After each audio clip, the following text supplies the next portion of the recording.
नमस्कार। चलिए आज द साउंड ऑफ म्यूजिक के दूसरे चैप्टर की दुनिया में चलते हैं।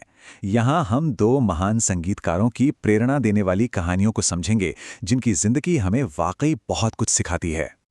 एवलिन ग्लेनी के बारे में कही गई ये बात सच में कितनी गहरी है। ये लाइन हमें सीधा कहानी के दिल में ले जाती है। मतलब ये कि कैसे कोई अपनी सबसे बड़ी कमजोरी को ही अपनी सबसे बड़ी ताकत बना सकता है। और सच पूछिए तो यही इन दोनों कहानियों का निचोड़ है। तो इस चैप्टर को अच्छी तरह समझने के लिए देखिए हम क्या क्या करने वाले हैं। हम इन प्रेरक संगीतकारों से मिलेंगे, उनकी कहानियों का सार जानेंगे, उनके किरदारों को समझेंगे, कुछ नए शब्द सीखेंगे, जीवन के सबक पर बात करेंगे और हाँ, आखिर में पाठ के कुछ सवालों पर भी काम करेंगे। तो ये चैप्टर दो ऐसे कमाल के कलाकारों के बारे में है जिन्होंने अपने जुनून और कड़ी मेहनत से हर मुश्किल को हरा दिया। उनकी कहानियां इस बात का जीता जागता सबूत है कि अगर इरादे पक्के हों तो कुछ भी नामुमकिन नहीं है। तो चलिए सबसे पहले इन दोनों संगीतकारों की जिंदगी की कहानी को बिल्कुल संक्षेप में समझते हैं। पहले बात एवलिन ग्लेनी की।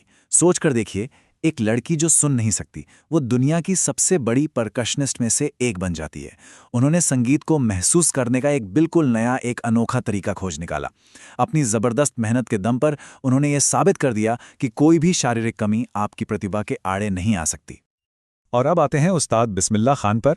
उन्होंने शहनाई जैसे साज को, जो पहले सिर्फ मंदिरों और शादियों में बजता था, पूरी दुनिया के बड़े बड़े क्लासिकल स्टेजेस तक पहुंचा दिया।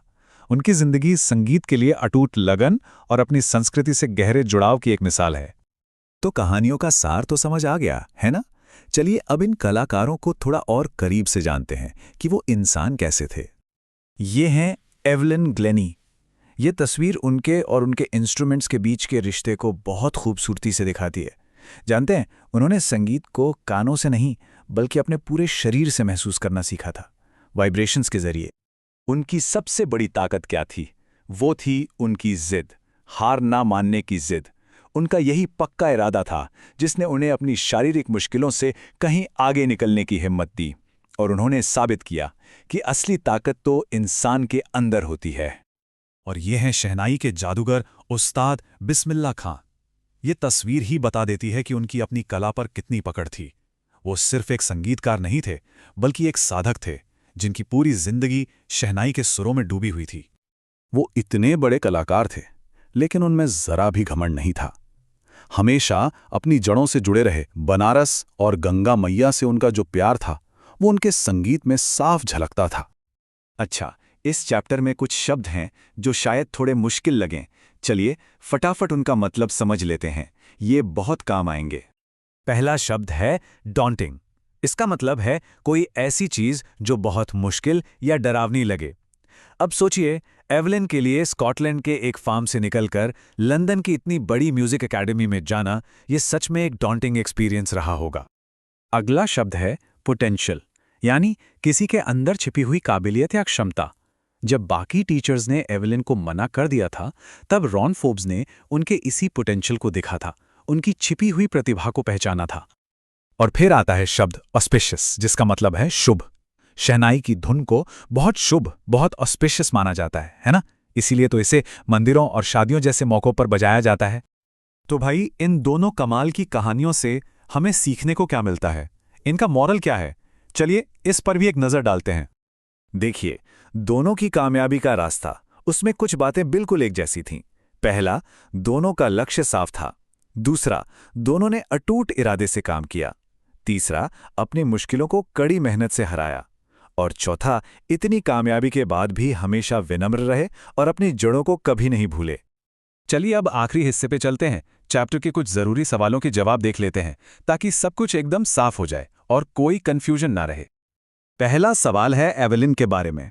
वो कौन थे जिन्होंने उनकी मदद की, खासकर तब जब बाकी लोग उन्हें निराश कर रहे थे? और उन्होंने ऐसा क्या किया? इसका जवाब है रॉन फोर्ब्स। वो एक परकशनिस्ट थे। उन्होंने दो बड़े ड्रम लिए और उन्हें अलग अलग सुरों पर सेट किया। फिर उन्होंने एवलिन से कहा, इन्हें कानों से सुनने की कोशिश मत करो, इन्हें किसी और तरह से महसूस करने की कोशिश करो। और बस यहीं से एवलिन ने अपने शरीर के अलग अलग हिस्सों से वाइब्रेशंस को महसूस करना सीख लिया। अच्छा, अब बिस्मिल्लाह खान की कहानी से एक सवाल, शहनाई और पुंगी में आखिर फर्क क्या है? तो देखिए, पुंगी की आवाज वो बहुत तीखी, चुभने वाली थी, इसीलिए औरंगजेब ने उसे बैन कर दिया था। दूसरी तरफ शहनाई, वो पुंगी का ही एक बेहतर सुधरा हुआ रूप है। इसका तना लंबा और चौड़ा होता है और इससे निकलने वाली आवाज बहुत नरम और सुरीली होती है। तो अब हमारे पास इस चैप्टर को अच्छी तरह समझने के लिए सब कुछ है। कहानी का सार, किरदारों की बातें, जरूरी शब्द और सवालों के जवाब भी। अब तो ये चैप्टर बिल्कुल आसान लगना चाहिए। लेकिन जाने से पहले एक सवाल। उनके वाद्य यंत्र अलग थे, उनकी चुनौतियां भी बिल्कुल अलग थीं, फिर भी वो कौन सी एक बात थी जो दोनों में एक जैसी थी और उनकी कामयाबी की असली वजह बनी? इस पर सोचिएगा जरूर।